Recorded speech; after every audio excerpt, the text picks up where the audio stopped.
Iglesia ni Cristo Lakas ang mga mo. mapapalad ng mga kandidato na kanila tutulungan. Dito lamang yan sa Mata ng Agila, Net 25.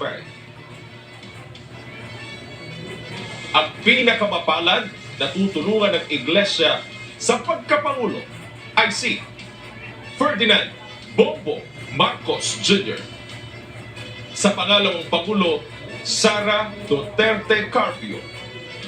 Sa pagkasenador, Jejomar Jojo Binay, Alan Peter Cayetano, Joseph Victor J.V. Gomez Ejercito, General Guillermo Eliazar, Francis Joseph Cheese Escudero, Jinggoy Estrada, Sherwin Win Gatchalian, Lorna Regina Loren Legarda, Robin Padilla, Joel Testaman Villanueva, Mark Villar, at Juan Miguel Mig Subiri.